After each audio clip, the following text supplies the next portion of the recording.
Scott Hartley. I'm from an organisation called Press Red, and we do a lot of work with Active Derbyshire around physical activity data and insight and so on and so forth. What I will just point out to you is that we're going to be recording today's session and putting it online. So if you don't want to have your face recorded, please turn your camera off, or cover your face. That's another way of doing it. So that's completely up to you. I would also encourage you, please, if you may, just to put your microphones on mute and use the hands up button or the chat function to ask any questions. And between Adam and I, we'll hopefully pick things up and be able to bring you in as we need to. Just on that, just a mute bit, it just helps with feedback. Sometimes we can get terrible feedback, so it just helps us to kind of get through that bit. We're going to be going through a series of kind of activities as we go through this, which I'll tell you a little bit more about in a minute. But what would be great to get going, if we could, is just if you could put in the Mentimeter a little bit about, are you going to put Mentimeter in the chat, Adam, please? If you could click on the link to go to the Mentimeter, and if you could just tell us a little bit about why walking is important to you personally and or your work. We'd just like to see how that looks across the group that we've got here today. And if you want, at the same time, you can introduce yourself in the chat.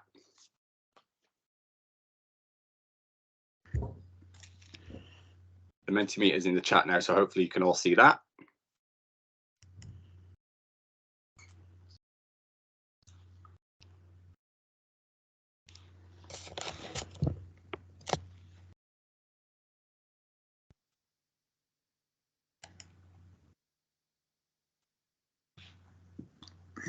That's not the right question, Adam. Oh, sorry. Jumping ahead. You've jumped ahead already. That's the one we want. Thank you. Sorry about that. Little spoiler alert for later.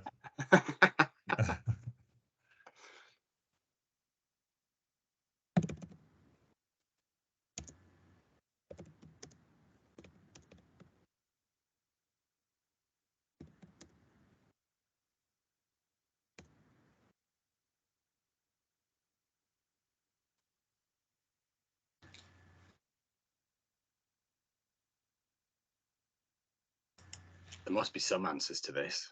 Oh, here we go. Thank you very much. That saved the pregnant pause. Gets me out and about. Love walking with my dog. Brilliant. Great way to get people active. That's a great point. It's accessible to everyone.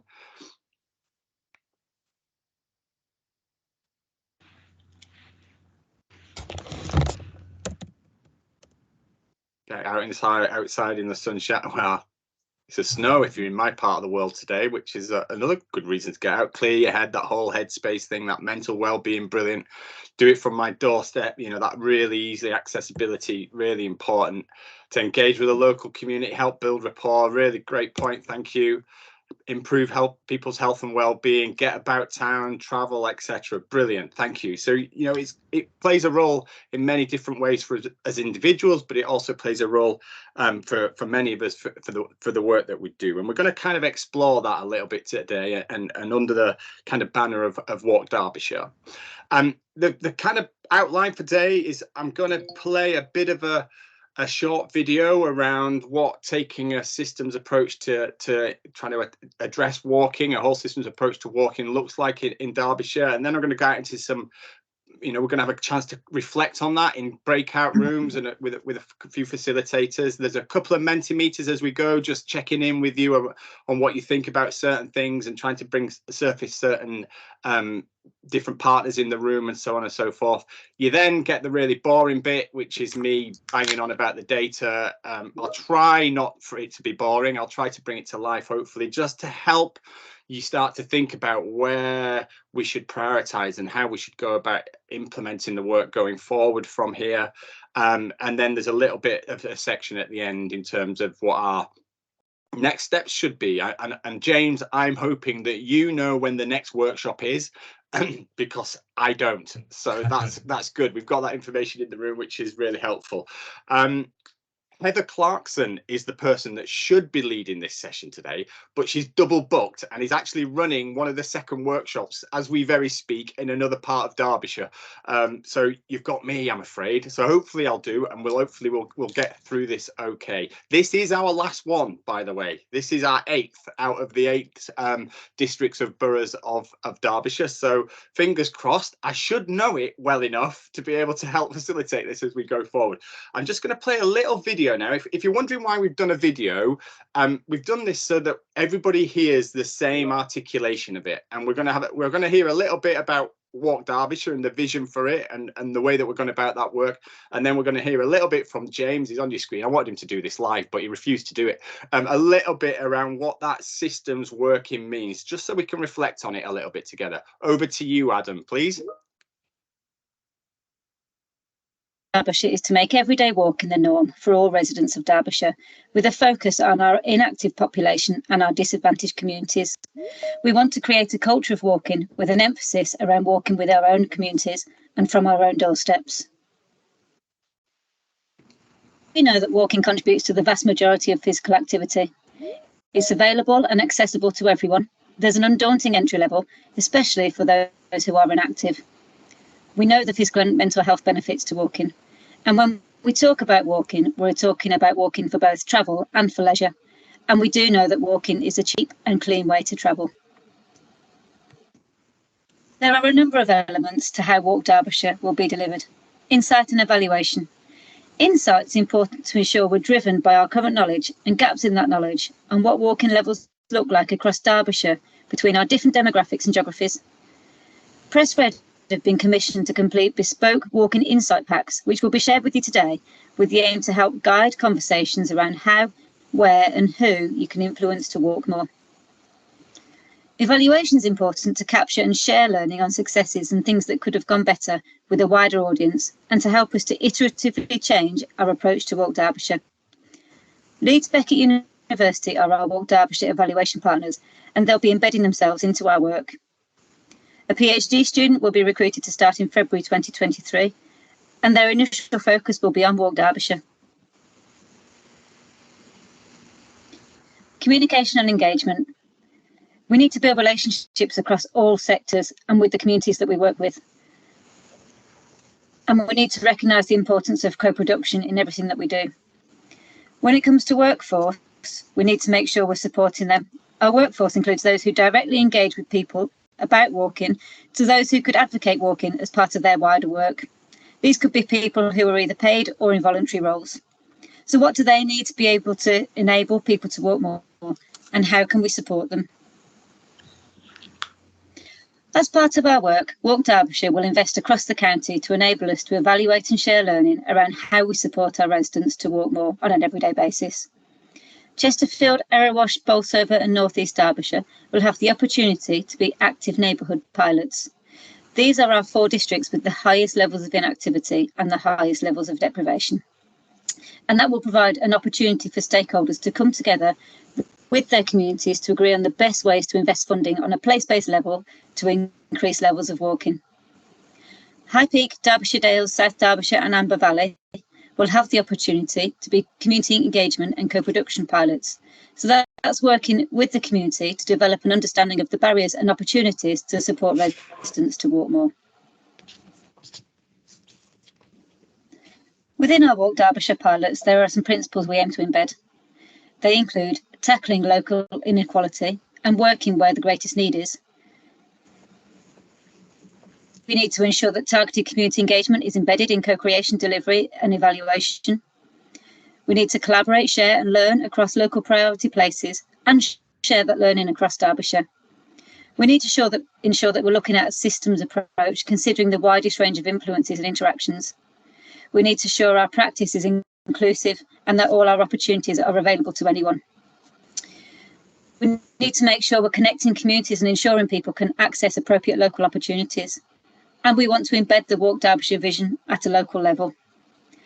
Today's session will help support the pilots, and moving on from this, each district and borough will look at developing a consortium who will develop their local bid and take the pilot work forward. The pilot work provides us with an opportunity for each district and borough to explore and develop a system approach to walking. I'm now going to hand over to James Cook, who will talk us through the complexities and benefits of a system approach to walking. Walk Derbyshire aims to adopt a systems approach to walking. It's important for us to develop a shared understanding of what system working means to us.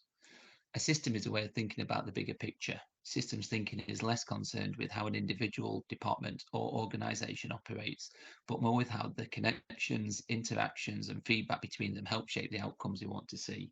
When considering the wider sectors that play a role in enabling people to move more, it includes partners such as health, community safety, voluntary community sector, business, highways, and many, many more. So why is taking a systems approach important for Walk Derbyshire? Physical activity, like many other social outcomes, is complex. By this, we mean there are a range of different factors that will impact upon whether a person is or isn't active. If we think about some of those different factors, for example, are there footpaths for people to walk on and what condition are they in? Are there main roads to cross? Are there planning applications around active travel and what do these include? And do people feel safe in their own communities? All of those different factors are interacting with each other in different ways at different times. And of course, when we talk with our communities to understand their lives, what's important to them, and what would enable them to walk more, we need to remember that each individual and family unit will experience those factors in different ways. As with all complex issues, there isn't a single intervention or solution. There's not one organisation or individual that has the answers. Change requires collective action from across sectors at all layers. We need to work collaboratively with our communities and with different partners and different sectors to understand those factors impacting on whether people choose to walk and what does that mean for our collective action. So how do we know that we are working in complexity? Well, some of what we do will be simple, some of it will be complicated, and some of it will be complex. For example, we know that something is simple if by taking an action, we know that it will achieve the desired outcome. For example, if we switch a light switch on, we know that the light will come on. For something that is complicated, we know that if we take several actions, often expert steps, that it will achieve the desired outcome. For example, a mechanic will know that when fixing a car engine, that they need to take several steps, often in the right order, at the right time, to achieve that desired outcome. In terms of complexity, well, we know we are working in complexity when we do not know in advance if something will work. For example, just because something works in one community, it does not mean that it will work in another community, or even that it would work in that same community a year down the line. It is important to recognise and understand when we are working in complexity. The good news is that although we do not know in advance if something will work, we can plan for working in complexity. Key to this is setting up processes to enable us to learn quickly about what is working so that we can amplify it. And just as importantly, learn quickly about what doesn't work so that we can stop or adapt. As we've established around inactivity, we know that we are working in complexity. So we need to feel comfortable that the work is to explore, experiment, and learn together about how Walk Derbyshire can enable people to walk. Thank you, James, for that lovely video. I also just want to say hello to Duncan, because I saw Duncan pop up on my screen a few minutes ago. Duncan's from Leeds Beckett. Hello, Duncan. Great that you could join us. So it's great to have the evaluation already starting, and it's quite exciting that it's going to be from the beginning, or almost from the beginning, which is really great. So welcome, Duncan, and thanks for joining us.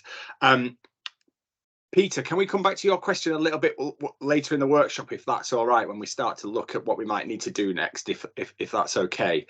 I just want to, Adam, can you post the Mentimeter again? You've put some of this in the chat already, but I just want to show you a little bit of the complexity that we've got to work with. So if you could do this next Mentimeter, and in it, if you could put your role and organisation, please, and let's just see how this picture looks. And Adam, if you could share your screen, that'd be lovely. A few are very keen. It's already in there. I think that was my fault from earlier. But I see integrated. Oh, it's gone, Adam. Where have you gone? Sorry. Integrated. What's CHFD? Chesterfield. Oh, It's an abbreviation for I Chesterfield. was sat there going childhood food deprivation. I was it's just completely not. Thank you very much. Quite obvious if you when you know. Thanks. Is there anything? Come on. What are the others? Parks. Great. PCN. Primary Care Network. Brilliant. Active community lifestyles, health and well-being. Look at this, how it's starting to grow now. You Chesterfield social prescriber evaluation. Justice Board, is that Joined Up Care Derbyshire? Sorry, Live Long Better Derbyshire. I'm guessing that is. I'm guessing up some of my abbreviations, but straight away, just look already how we've got a range of different people that have got an interest in walking and trying to create change around walking, and a range of different organisations, and that's the complexity that James was getting about. So what I'd like us to do now is we've got 15 minutes. We're going to go into groups. Adam is in control, hopefully, of putting us into groups, and we've got 15 minutes just to have a little conversation exploring this what this system, this word system means to us, and what we think it means for how we're going to work on in this work, if that's okay. Are you there, Adam? I'll shut up now. Okay. Yeah. Sorry, Karen, you got cut off then. That's okay. No worries. We can catch up later, I'm sure. Or if you could if there's any particular people or relationships you want to put them in the chat, that'd be lovely. Yeah. Okay. Thank you. I'm not sure. Are we all back? Have I got James? We've got Tina, 23 people. Katie, I think we're all back. So what would be great, just if we could just spend a few minutes just hearing from each of the kind of facilitators in each group. James, do you want to go first, if that's okay with, and then I'll come to you, Katie, then to you, Tina, and then I'll finish at the end, if that's okay. Yeah, we had a really good conversation. I think the 15 minutes went really quickly. Actually, it was a bit of a surprise when we got to the end of that, cut off in mid-flow. We had a really interesting group actually, and a mix. So we had Transition Chesterfield, we had a policy officer for the Borough Council, people working with people with learning disabilities, and so there were lots of different perspectives in there, which were great. And I guess we started to touch on some of the complexity of that, of people that we connect with, just how do we understand them and understand those different things. And I think what was starting to come out was we might connect with our particular target groups, but some of the challenges that come out might be broader than things within our control. So how do we connect that, and what does that look like on a broader basis? Rosie, I missed you from my introduction. We had public healthers in there as well, and so just that piece of recognizing that I think insight needs to be wider and shared more widely across different partners for us to start to influence and enable people to walk more. But a point that I think everyone spoke about was actually we need to start with having conversations with people, and what are the opportunities and capacity for that. Right, thanks, James. That sounds like a great conversation. Katie? Can you hear me? Yeah. So as pretty similar to yours, James, obviously we said that we need to speak to the people, obviously see what barriers that they're facing and getting a fuller understanding of why they're not participating in physical activity. We also looked at obviously about the people that should be here as like your public health, so they need to obviously planning department, so we can look at things like that about the planning areas and why people aren't being physically active. They should be involved in something like this as well. So yeah, I think it's very similar to James. It's just basically understanding why people aren't being physically active, and the main people that should also be here are obviously some of them that are here today. Okay, we can. Thanks for that, Katie. I can start to show some of the people that aren't moving as much in a short while. Tina, you're not on my screen. I'm hoping you're still with us somewhere. Yes, I am. I'm here. I did drop out, but I think I'm back in the room now. Welcome back. See you, Tina. Yeah, very very similar conversations. We were suggesting that really important that we recognise what everybody else in our community is doing, so that we are jointly working and sharing our goals and not duplicating work that's going on, that we get the best use out of all of our resources, working collaboratively across the spectrum. Very similar as far as barriers, but we sort of also recognise people's individual priorities in the current economic climate, and how that's affecting people's mental health. And perhaps we do need to bring that back, bring that to the forefront, that we aren't just talking about getting people to move for the physical sake, that there are mental health benefits that we need to look at as well. And again, planning, we were saying, really important. There's some design guidelines that are up for consultation at the moment that could be really useful for us to get involved in, and also economic development, so that new developments in our area have also factored in aspects like 20-minute neighbourhoods. So that's that idea of having resources in a walkable distance to your own home is built in from day one. And I think that's about it, unless anybody in my group has got anything I've missed. No. Okay, well done. Thanks for that, Tina. Sounds like a great conversation. Just very briefly, some very similar themes around planning, barriers, understanding those barriers, both in terms, for those people that aren't walking as much and in their communities and what that looks like. There was quite an interesting conversation came up. John from Countryside Services was part of my group, and it was brilliant having him in there, just kind of making connections into the rest of the county council's kind of infrastructure in a way. But he also made an interesting observation around the master plan for Chesterfield. Was a pretty good master plan, but in some of the developments, or one particular development, John had noticed that maybe it hadn't been followed through in the way that it had been hoped, and what's the impact on that on walking behaviour. So that whole space around transportation and planning is something that we need to certainly bring into connectivity into work.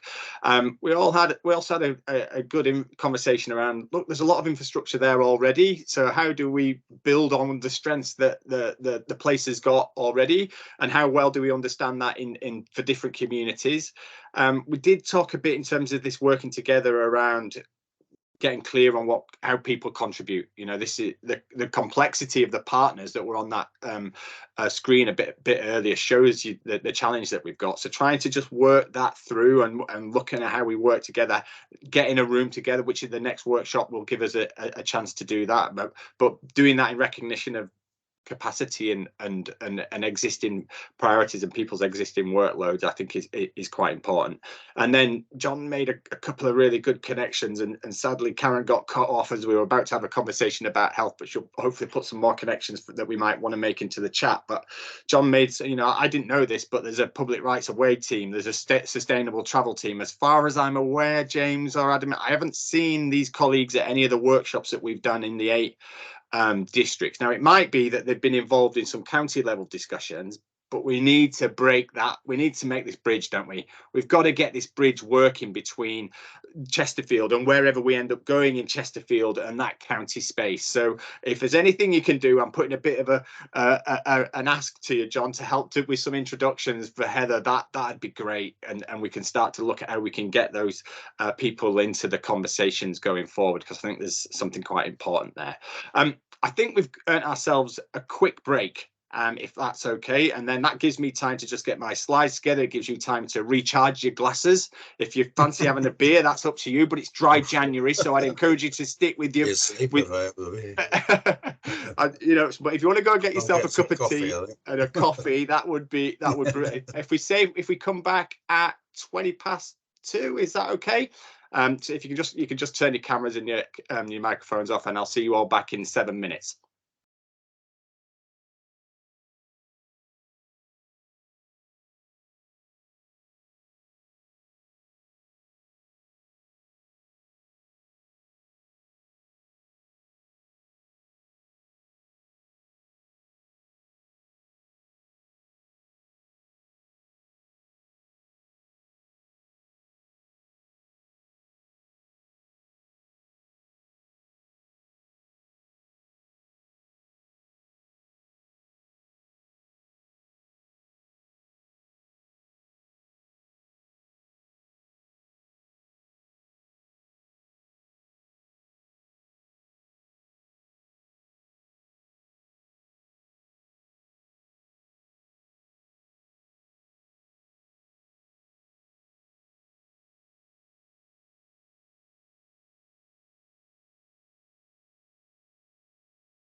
Hey Scott, it's Hannah.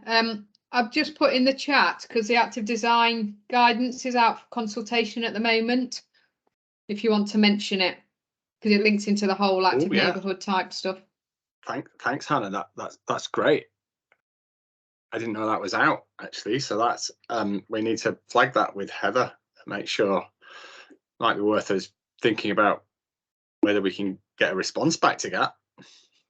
Thank you for sharing. Yeah, I'm guessing the active partnership should have been notified about that because it's on the Sport England website. But just so you're aware, because we were talking about you know how it's fundamental to linking with the planners and the local plan and everything. Yeah, absolutely. I will. I don't know. James it might be worth just asking James whether he's aware of it. And I'm seeing Stuart, who kind of leads on this work tomorrow anyway, so I can flag it with him. Yeah, flag it with Stuart as well. Yeah.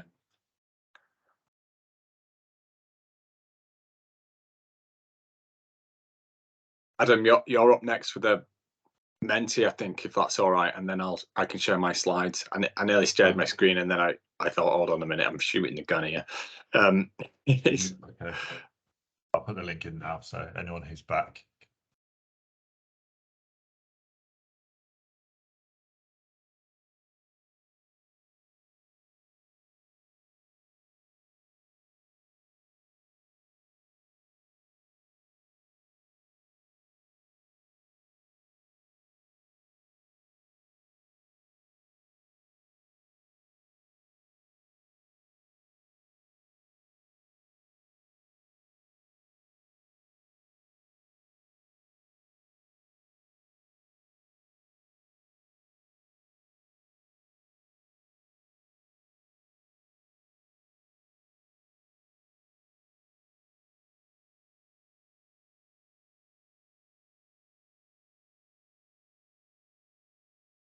James, Hannah has shared a link to Sport England's consultation around the active design stuff. Did you know that was out? It's in the chat. I'm seeing Stuart tomorrow, so I'll mention it to him because I hadn't clocked that it was out. I'm going to make an assumption that we're pretty much all back. So welcome back. Hope you managed to get yourself a drink. There should hopefully be a Menti on your screen, just in terms of your expectations around this work. If you could just start having a look at that and sharing your thoughts, that would be great. A couple of that are already in there about how we connect the work across the system around a common issue like walking. I think that's great. How we build up our evidence base around what works, I think is really important. Real sustainable solutions that remove all the barriers for people that are facing. I think that's really helpful. Collaborative working, supporting our communities, opportunity to bring lived experience into the work to inform future decision making. I think is really critical. Positive role models within our communities, opportunity to learn together. Keep them coming in. This is great stuff. What we wanted to do with this was just see where you're all at, and you know, it sounds like some of the messages that we've been dropping in as we've gone through this around trying to learn and trying to really learn what creates that real change, so that we can think about how that might work in other circumstances if relevant to do so, and how we take our learning from maybe a small piece of work that we do through this to being, you know, influencing more widely with it. So that whole space about exploring, learning, testing, and as part of that, there is going to be some testing, some solutions, trying new things out. They may work, they may not work, and that's the exciting bit about this investment, is having a chance to try things, learn from it, and then go again. So thank you very much for all of your feedback on there. We will make sure that it is played back to you. I am now going to try and share my slide deck. So if you just hang with me for a minute while I find this.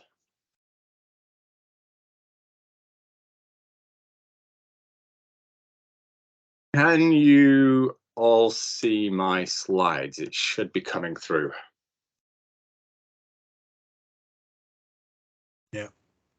Yeah, have you got that? Brilliant. Okay, and I'm just going to ask you, I'm going to just move it on a slide. Can you see that it's moved on? Yeah. Everybody can see it. Brilliant. We've had some issues with that on other workshops, but it sounds like it is working today. It's working today. Yeah, brilliant. Okay, so we've got about 25 minutes, half an hour, where I'm hopefully not going to bore you to sleep, but I'm going to try and bring some of this data and some of this insight that we've got around being active and walking as a contribution to being active, and trying to understand in Chesterfield, most of this data, not all of it, but most of this data is about Chesterfield, in terms of different groups, different parts of our community that maybe not as walking as much as other parts of our community, so that when you go into the next workshop, you've had a chance to reflect on this, you've had a chance to think about it, and we've got a chance to discuss what we should do about it. The pattern of the slide deck is basically, I'm going to talk a little bit about physical activity first, generally. I'm then going to try and make the connection between walking and physical activity, and then I'm going to get into a bit of depth around what the walking information tells us. It's probably easy, if you've got questions, pop them in the chat as we go along, and I will come back to them at the end if that's okay. Most of the slides are about adult data. I've got one slide at the end around children and young people. The reason for that is we haven't got as big a sample from the surveys that are used to collect this data for children and young people as we do for adults. But there is a bit more information available for children and young people. I'm just only going to use one slide today and make a few points about it, but we can share some more if it's an area that you're interested in. Okay, so let's just move on to this physical activity. How much people are moving? What on earth are you looking at in front of you? Okay, I want you to concentrate on the red dots and the red wiggly worm at the bottom of the slide. What are you looking at? You're looking at the proportion of inactive people in Chesterfield over the last 6 years of data that we've got. What does inactive mean? Well, inactive is a proportion of people within the population that are doing less than 30 minutes of moderate intensity physical activity a week. Okay, to be active, to be in the green dotted line at the top, adults need to do 150 minutes of moderate intensity physical activity a week. That's the Chief Medical Officer's recommendation for it to be beneficial to our health. So this group at the bottom, that red line, are people that are doing less than 30 minutes, and that part of our population is deemed to be inactive. Okay, you can see how it's changed over this 6 years of data, and what you've got is actually, if you focus on the last 3 years, actually a dip in the first part of the pandemic, and then it jumping back up to where it was pre-pandemic.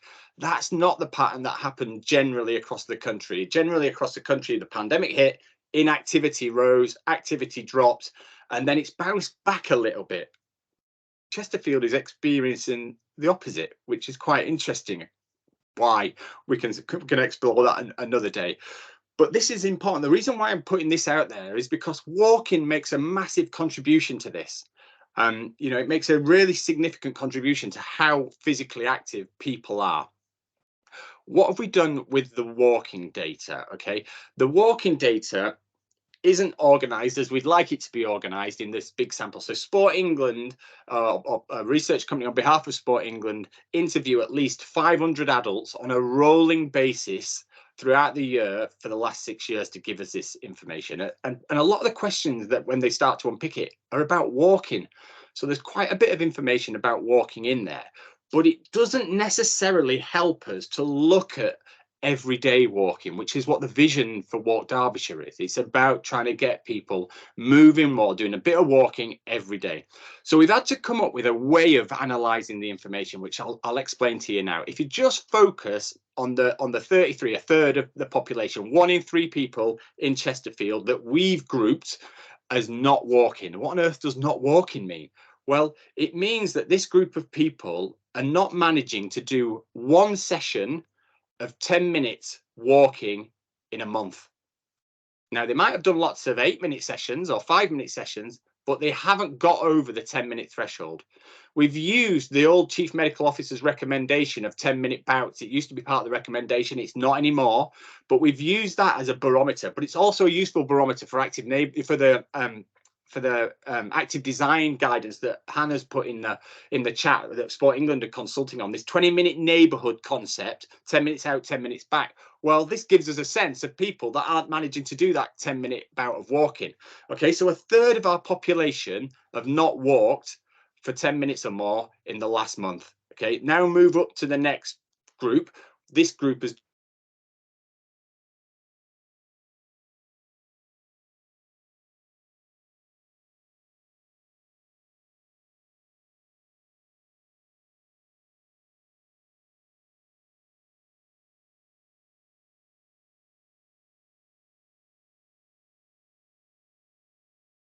Scott, we've lost your video. We've lost your vocals. done between. Am I still here? Oh yeah, you're back now. Yeah, Am I back? You cut out Am I for back? about. Where did you lose me, Adam? For about 30 seconds. Quite a while. Okay, so did I finish describing the not walking group at the bottom? Yes, thank you, Duncan. Okay, I'm going to jump to the top then and just finish off with a walking regularly group.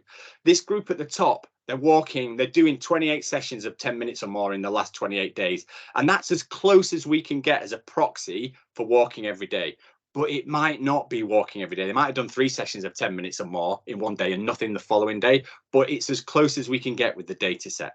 What we've done in the data, which I'll come back to it shortly, is we've then looked at different demographic groups. We've looked at different factors to try and tease out who is it that's more likely to be in this not walking group. And I will come back to that in a minute. What I just want to do to begin with, though, is then connect this slide to the first slide.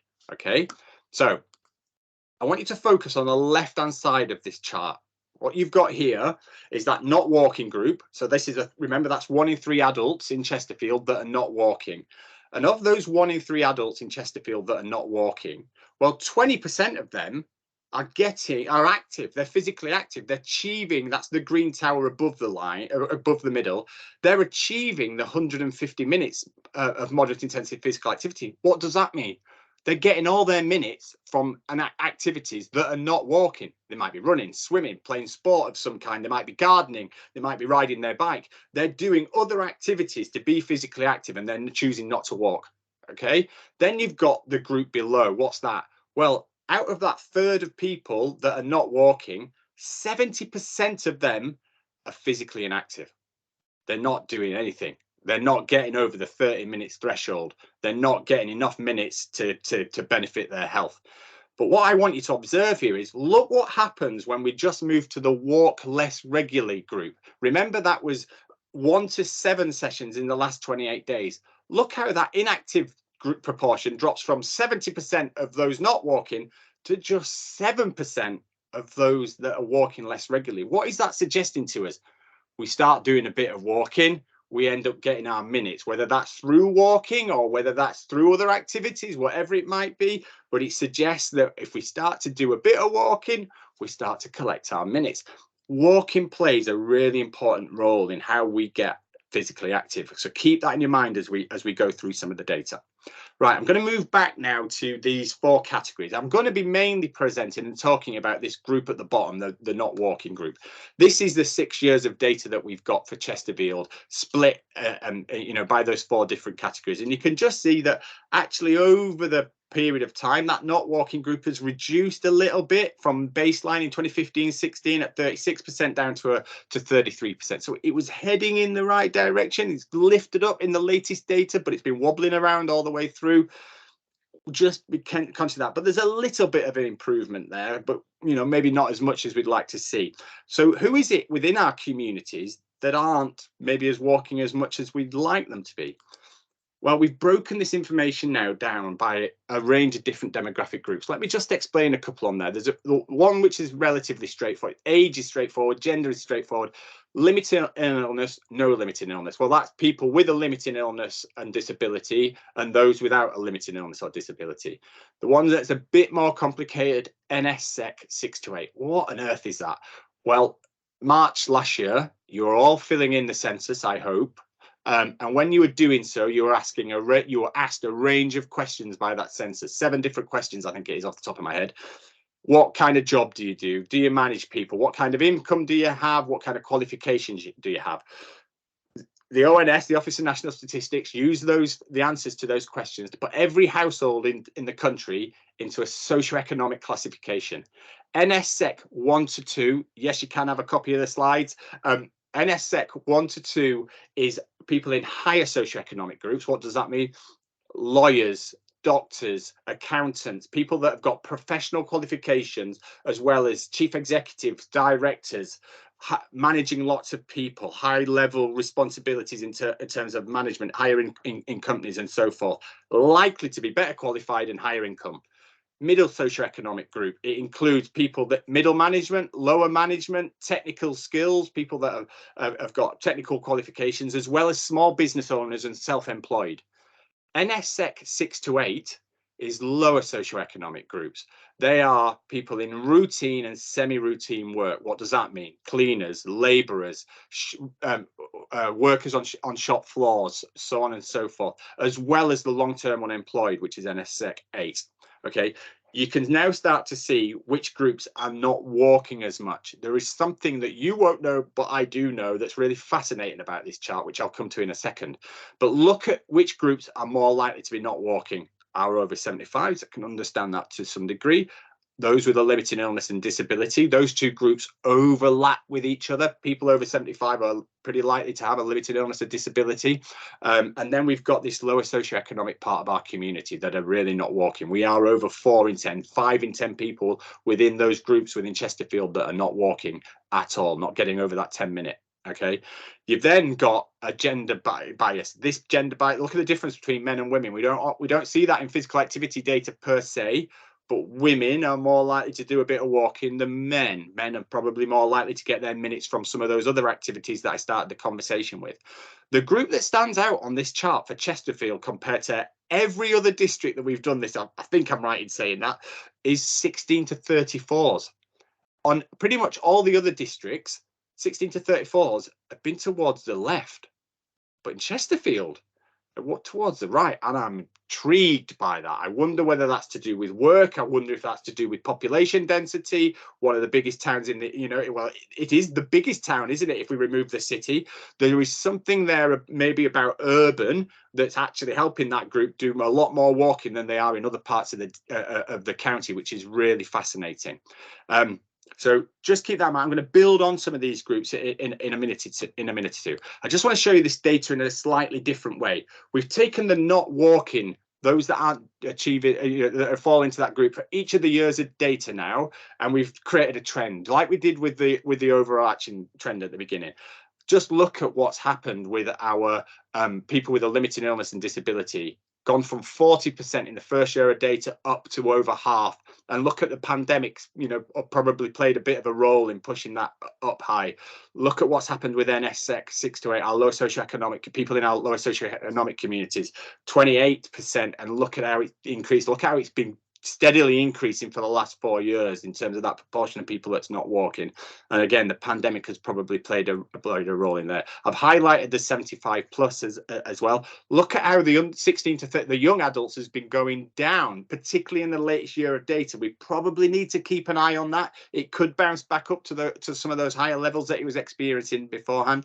But you can see that actually there's quite a challenge for us with those that with a limited illness or disability and within our lower socioeconomic communities in particular. And we probably need to be working across age groups in a way.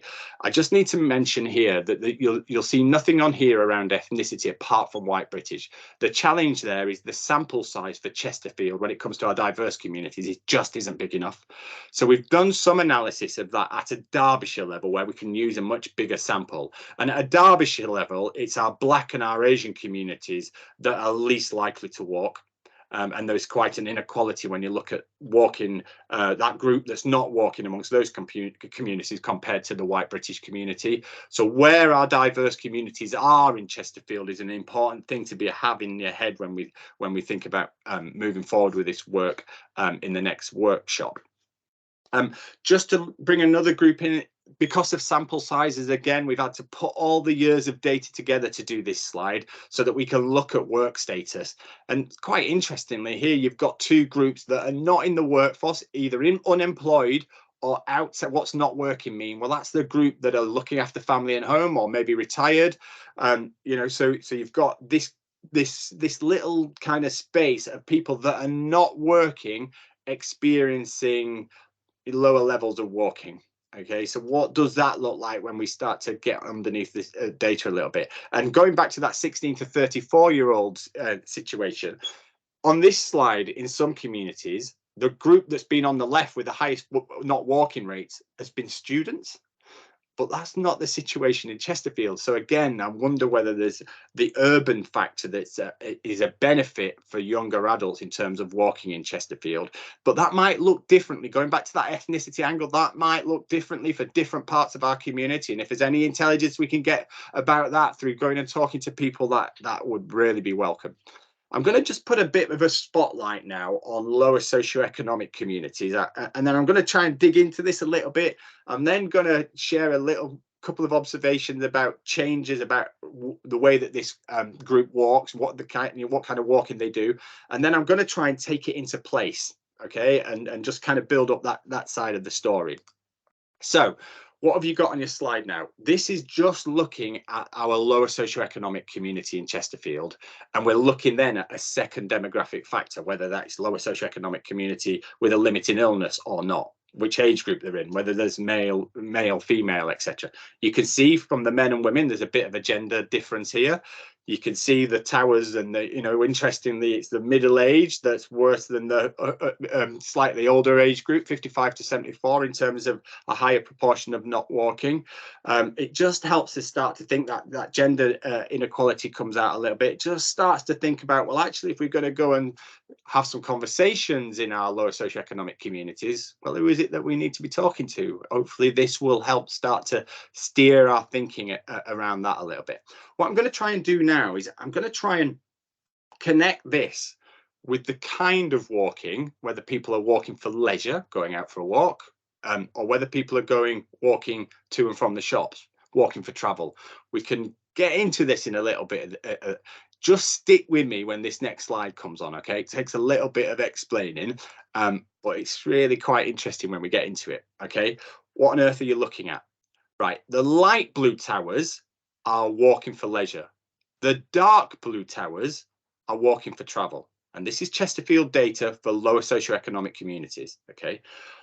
Why have we got some towers that say 8 at the top, but they're different sizes? Well, the depth of the box represents the average length of the session, okay? So if they did it on the average length was longer, the box is deeper, hence why the towers, even though they've got 8 at the top, could be different sizes, the overall tower.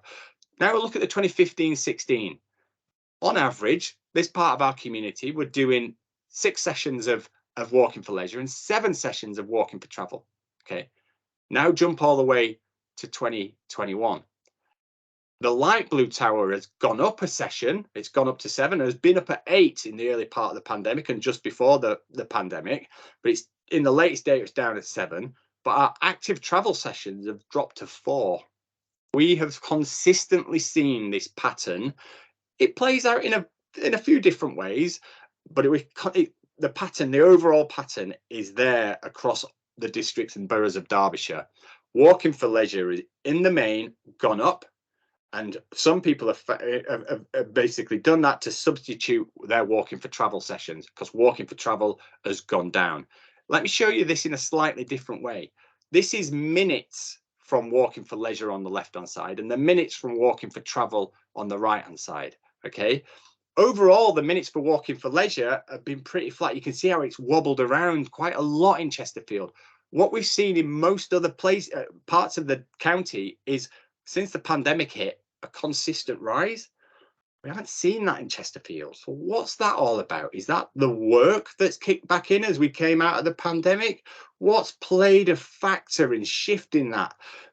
Because we also, in the early part of the pandemic, there was a bit more walking for travel, but now it's dropped back down, and look at how much lower it is than the first couple of years.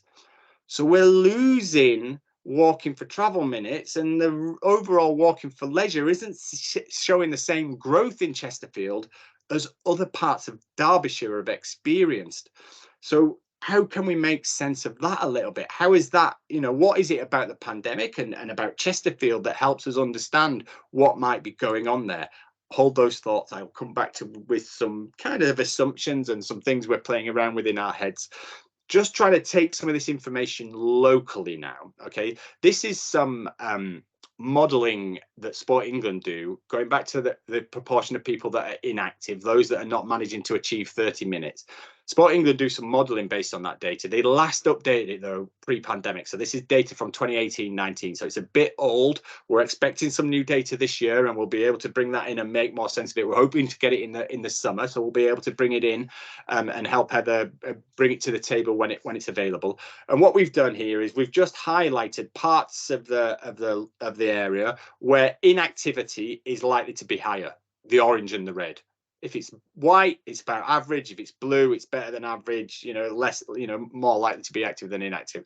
So it's the red and orange areas that we're interested in. But in a way, this is still big areas. And where do the people bit come into this? Because, you know, we can't quite, you can't quite make sense of that from this. So one of the things that we can do in the data set, you'll just have to bear with me, I'm going to get a bit geeky. One of the things that we do is available to us in the data set is this thing called output area classification. What on earth does that mean? Well, when there's boffins, the Office of National Statistics, with their brilliant brains, collect all the information from the census, they put the whole of the population into 75 little groups where we share like characteristics. So I would literally be in a group and it would say something like, probably say something along the lines of more likely to be white British, more likely to live in a semi-detached home, more likely to be in this age range, likely to have dependent children of this age. It's got quite a bit of description for each of these 75 groups. Now, we can't get the data for those 75 groups, but those 75 groups build up to 25 groups. Subgroups build up to groups. We can, at a county level, we can get the data for those 25 groups. At a Chesterfield level, we can get the data for the 25 build up into 8 supergroups. You're looking at the data for 5 of those 8 supergroups on your screen now. One of those groups on the left-hand side is called hard-pressed living, and we'll share the pen portrait document that describes what this group of people looks like. More likely to be on lower incomes, more likely to live in social housing, terraced housing, private renters. It's that kind of description. We can share the document that help you understand that. Then you've got these other groups: urbanites, constrained city dwellers, rural residents, suburbanites. They're the 5 that we can get a reasonable enough sample to be able to analyze. Why am I whittering on about this? Well, what's great about this output area classification is we can map it, and we can map it down to quite a small geographic level. Now, you won't be able to see the detail of this too much, but when you get the slide deck and you put it in presenter mode, there is a link on here that will take you to the mapping tool, and you'll be able to explore it in as much depth as you like. But just remember, one of the groups that we said that was more likely to be not walking was hard-pressed living. That's the yellow parts of the map. That is literally the streets where we can find the people that fall into that supergroup. If you remember the other one, I think it was urbanites, was it? It was urbanites. So urbanites is the brown patches. Look at the comment, you know, around the town centre and some of the communities around there, and then there's some little patches a little bit further afield. Okay, we can find the parts of the town where it's likely there's people that are not going to be walking as much as we'd like. So why don't we start to think about what our engagement looks like around there, the partners that need to be involved to try and understand the lived experience of what. Chesterfield's a really interesting place, isn't it? You will all know that. I've done a little bit of work there in the past with Tina and James, and you know, places like Barrow Hill and, you know, this outskirts, you're in the middle of nowhere. You know, and you might not feel like it's disconnected, but if you live there, you probably feel disconnected. And, you know, we've got to better understand that. And we've got to start to think about how we reach and hear the voice of some parts of that community that we know are not walking. As I said, there's links in this slide deck for you to be able to go and explore and look at this information in more detail, because I'm just conscious that there's quite a lot on that big slide.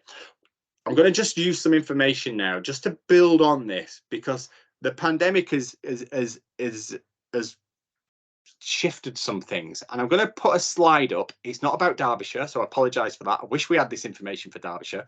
It's from Greater Manchester, and it's pre-pandemic, so we just need to be that. So we just need to be conscious. It's pre-pandemic, and it's from Greater Manchester, which doesn't look like Derbyshire. But they do some data collection around their active travel, their walking and cycling, and it's really, really helpful. So we borrowed it. Why am I so excited about this? Just take a look at this slide for a minute. What it does from this survey in Greater Manchester, it asks those people that do walk to places, where do you walk to? Which is a wonderful question, and we haven't got that data as clear as we'd like, or we haven't got it in active lives at all. But this survey gives hints at some things.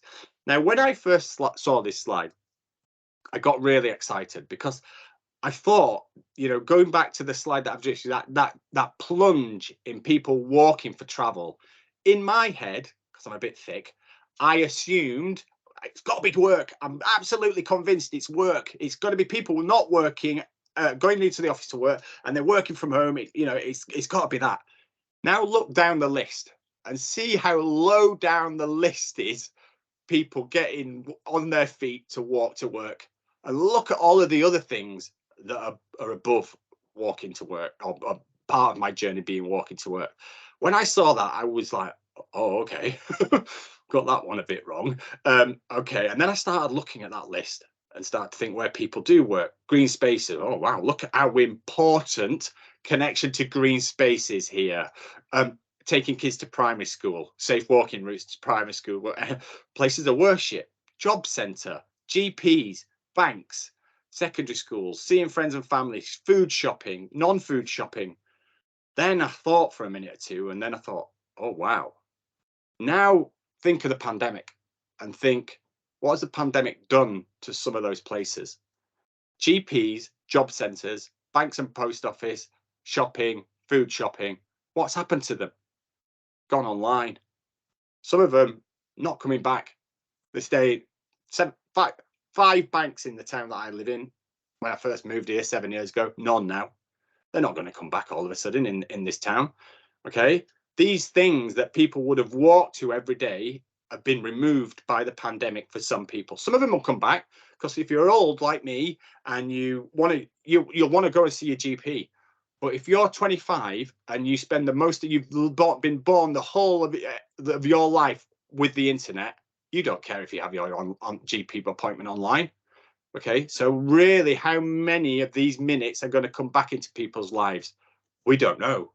We need to start to understand, and we need to start to try and understand if these things aren't coming back that might have got us out to do a little bit of walking now and again. What's the alternative? Well, some of those top of those lists are certainly important situations, aren't they? There's something that we need to be thinking about what our 20-minute neighbourhoods have in it, because it's changing and it's going to continue to change. So we need to think carefully and talk with communities about what it is, the places that they do want to walk to and what that looks like for people. Last couple of slides. I'm going to move on to children and young people. I've only got one slide. It's only Derbyshire, but I will talk a little bit about what's going on here. Children and young people, an hour a day we want them to be doing under the age of 18 in terms of physical activity. Walking isn't as important for children and young people generally as it is for adults. Okay, just bear that in mind, but it's still pretty important. And what we can do with the children and young people data at a Derbyshire level is look at the proportion of children and young people that were walking once a week, okay, that reported through that survey that they were walking once a week. Look what happened when the pandemic arrived. That walking once a week jumped through the roof. Of course it did. If you're in situations like me, when all of a sudden you have 2 kids at home, that hour to get out the door in lockdown was like, let's all go for a walk. And some of that will have stuck around. It certainly has stuck around. And what's important and hope giving for me in that change is 2 of the big groups that have driven that change are girls, generally less active, and children from low affluence families, generally less active. Those 2 groups have started walking quite a bit more since the pandemic hit, which is a real positive. I want to say a little bit more about girls and teenage girls in particular. Teenage girls are activity levels amongst teenage girls are on the up, and they've gone up considerably, and the trend started just before the pandemic. This is a group, you know, my background is in sports development. This is a group that I've been trying to encourage to play more sport and be more active for years and years and years. And then all of a sudden, activity levels have started going up. Why? Well, it's not sport, it's walking. And there is something about walking and teenage girls that's something's clicked, and we're seeing quite an increase in the proportion of girls that are getting active by walking. What is it that we can learn from that to think about what we might do with other parts of our community? That's the bit that I'm really intrigued by. Can we get a better understanding of what's happened there and whether it's relevant to other parts of our community? Because it really is quite a strong trend in that national data for around children and young people and teenage girls. And certainly, if we can, something for us to learn from. That's it. This final slide is just a bit more of a summary. There's a few points on here that I might not have picked up, but it's in the slide deck. There's a few slides in there that are hidden just because I didn't have time to cover them today, but they might be useful. Things like the breakdown of socioeconomic groups and whether who's more likely to walk. There's a bit more information in there around children and young people. There's a couple of slides in terms of where people are more likely to start their walk from home, where they're likely to go with friends. All things that I haven't had a chance to kind of cover today, but you'll get them in the slide deck. Is there any question? Oh, there is quite a few questions. We'll get a copy of the slide. Is this because it's an urban area, not rural? Yes, certainly the situation with younger adults would certainly be at play with that. Oh, that's an interesting comment, Tina. I wonder if we can get the data for that to see whether we can, have a look at what that is. If it happened in that particular period of time, we might be we can look at the active lives data by month. So let's have a look and see whether we can make a bit of a stronger association. That's a really good point. If we can get that data, let's have a look at it, would be my say. Could it be possibly that the financial crisis has demoted? Well, we've got to keep that in mind, haven't we? We know that within the Chesterfield population, there's a greater proportion of people in lower socioeconomic groups. Which part of our community is going to experience the cost of living crisis fastest? That part of our community, because of the kind of work that that part of our community does. So you're absolutely right. The cost of living crisis will be impacting on some of the groups that we've already got a bit more of a challenge. Let's try and understand that through our lived experience. Weather conditions and seasons be a factor. Yes. Active Lives doesn't tell me what the weather was, so I can't make that correlation neatly from that. But of course, it's a factor. If it's chucking it down outside, and you think, oh, I'm going to go for a walk, and then you look at them and, oh, I'm going to go and put all my waterproofs on. I don't know. Dogs are probably an interesting factor on overcoming that. The dog's got to go out. Whether if you've got a garden, you just let it go in the garden. I don't know. But the weather, of course, it plays. It's one of those things, but it is what it is. There's not much we can do about that. It's not in our gift to change. Well, sadly, it is in our gift to change in one way, but maybe, but not in the way that we possibly would like it to be. Young women socialising by walking. I've heard that quite a bit, Tina. I've also heard some really interesting stuff around, and you'll have to forgive me, I could get this incredibly wrong, but Instagram and TikTok and the promotion by some influencers around walking and young women, teenage girls following that kind of stuff avidly, which I thought was a really interesting angle to this. The whole space around one of the only ways that maybe teenage girls could see their friends during the lockdown was to go and have a walk with them. I thought was and whether that's what I know is we're just about to get a 5th year of data, and we know from the national release from Sport England on children and young people that activity levels for teenage girls have continued to increase again, which is great. We don't yet know what role walking has played in that, but we will once we can analyze the information a little bit. Put that whole social media, absolutely, that is something I've been told about, and you'll have to forgive me on this as well, but body shape, body image was one of the things that came out of this conversation around teenage girls wanting to create a certain body shape, and walking apparently is being promoted as being very positive for it, which I thought was a really interesting angle to this. Strong correlation between those experiencing mental health due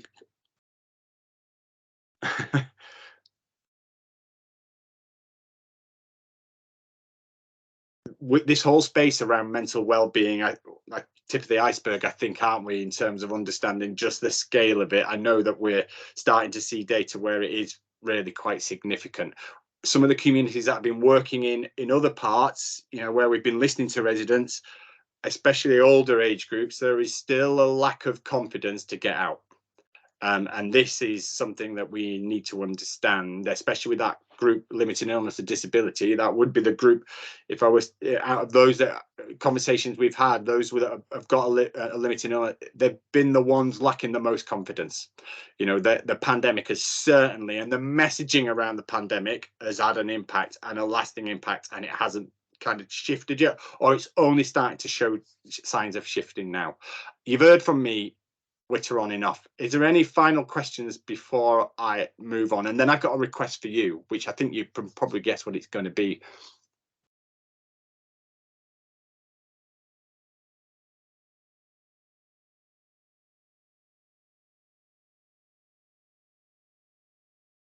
Okay. My request of you, so we've already got one good example of this. Beat the street data. If we could have a look at that, and I could ask my mate Martin to have a look at whether we can look at the active lives data by month or even by quarter. If it fell in a quarter, we could probably have a look at whether there's been a spike in active lives and walking at the time Beat the Street was on, and that'd be an interesting little correlation for us to make.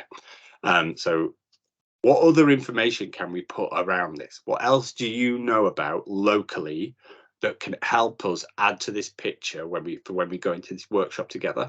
I'd encourage you all, whether that's lived experience, whether that's other data sets, whether that's other information that you know has been collected locally around planning developments, whatever it might be. If there's other information that you think will help us understand this picture of what it's like trying to walk around our communities and trying to move around them, that we can bring into the conversation and open up to colleagues to help with our decision making, I'd urge you to share it if you can, please. It'd be wonderful. So if you've got anything, if you want to just email it to James or to James and Heather Clarkson, is that all right, James, if things come to you? Yeah, that's fine. I'll put mine and Heather's email addresses in, and then it either or both would be great. I'll pop that in the chat.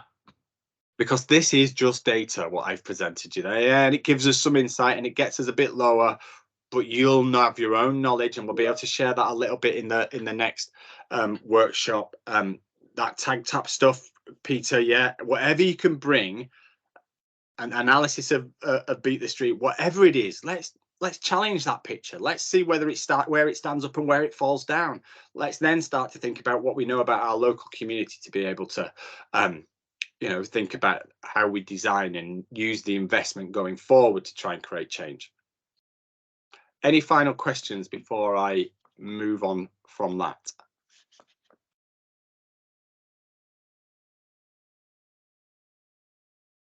Nope. Okay, let's go on to the last bit. You'll be pleased to hear. Oh, no, that's just James putting his email address in. The face-to-face, I have got it in my notes, actually, James. I've just seen it. 13th of Feb, have I got that right? Adam, you're going to put a link to the registration in the chat, if you could. We're going to... Go on, James, go on. Is 13th of Feb, which is a Monday in the morning, I think 9:30 until 12:30. As you mentioned, Scott, it'll be face-to-face, in person, venue to be confirmed, but it will be somewhere in Chesterfield Town Centre. Okay, thank you. Have we still got Adam? Or have we lost him? Adam, wherever he is, yes, at some point. I am here. I am just got to find the link. Sorry, Adam. Yeah, no, it's fine. I don't know if it's, I haven't got a venue. Is it published? We haven't got a venue yet, no. But that it will be a chance to explore where does this data take us to. We'll make it available along with this presentation beforehand, and the video, and then we can start to explore what's the common ground. You know, what community engagement have we already got? What else might we think we need, so that we can just start to take shaping this work forward. Adam, could you also put just in time? It's there now. Great. So that's the link to the face-to-face event. Could you put the last Mentimeter in? I think, is there one more? Or if you've already got Mentimeter open and you can refresh it and go on to the final question, which is, where do you feel you fit into this work, having been involved in today's session? Yeah, it's the same link as before, but I'll repaste it and share. Thanks, Adam.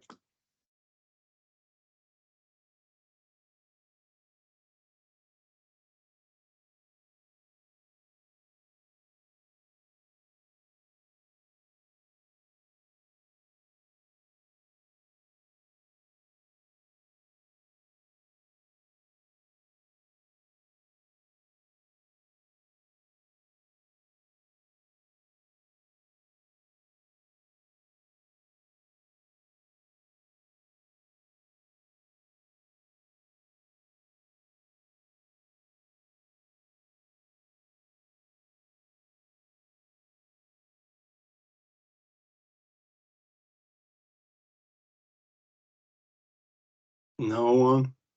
Is it that bad? Oh, brilliant. Got a few now. Look at just me that needed to bear with you all. Feel Tag Tap can be a part of it, absolutely. Advocating voices of people learning disabilities, absolutely, especially given some of the data that we've just presented, how we can bring them in. Creating awareness of the importance of walking, fantastic support around the data, supporting active people to be active, connecting resident voice, providing insight. Brilliant. What a great load of offers there. I'd urge you all to get involved in the next workshop. It's in person. We can start to get underneath the skin of some of this information. If there's no more questions, I might just put the link to the feedback form in the chat. If you've got anything to kind of feedback in today's workshop, if there's no more questions, I think we're done, aren't we, James? Adam, I think I've covered everything. Yeah, I think so. Yeah, I think so. Thank you all for your time. Really appreciate it. And hopefully you'll see each other again in the workshop in February. Thank you very much. Thanks all. Bye. Thanks, Sam. Yep. Cheers. Bye. Bye. Thank you. Bye. Thanks. Thanks. Thank you, Tina.